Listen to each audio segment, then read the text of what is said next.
Thank you very much. Good afternoon. Thank you. I'm here today to talk about our relationship with China and several new measures to protect American security and prosperity. China's pattern of misconduct is well known. For decades, they've ripped off the United States like no one has ever done before. Hundreds of billions of dollars a year were lost dealing with China, especially over the years during the prior administration. China raided our factories, offshored our jobs, gutted our industries, stole our intellectual property, and violated their commitments under the World Trade Organization. To make matters worse, they are considered a developing nation, getting all sorts of benefits that others, including the United States, are not entitled to. But I have never solely blamed China for this. They were able to get away with the theft like no one was able to get away with before because of past politicians and, frankly, past presidents. But unlike those who came before, my administration negotiated and fought for what was right. It's called fair and reciprocal treatment. China has also unlawfully claimed territory in the Pacific Ocean, threatening freedom of navigation and international trade. And they broke their word to the world on ensuring the autonomy of Hong Kong. The United States wants an open and constructive relationship with China, but achieving that relationship requires us to vigorously defend our national interests. The Chinese government has continually violated its promises to us and so many other nations. These plain facts cannot be overlooked or swept aside. The world is now suffering as a result of the malfeasance of the Chinese government. China's cover-up of the Wuhan virus allowed the disease to spread all over the world, instigating a global pandemic that has cost more than 100,000 American lives and over 1 million lives worldwide.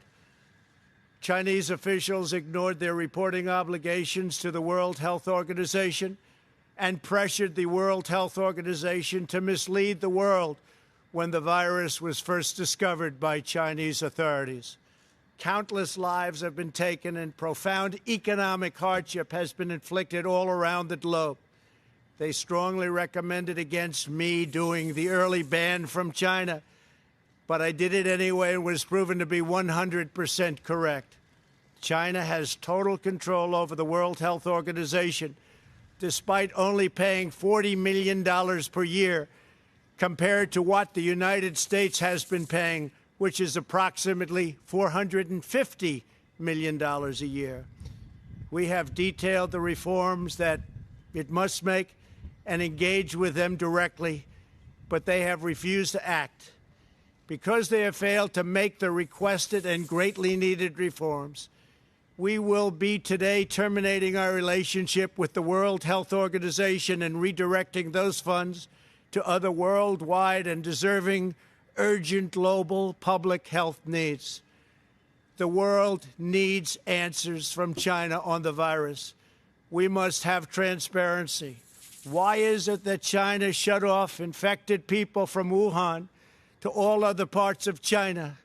It went nowhere else. It didn't go to Beijing. It went nowhere else. But they allowed them to freely travel throughout the world, including Europe and the United States.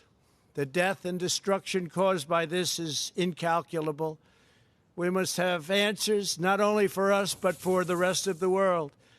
This pandemic has underscored the crucial importance of building up America's economic independence, reshoring our critical supply chains, and protecting America's scientific and technological advances.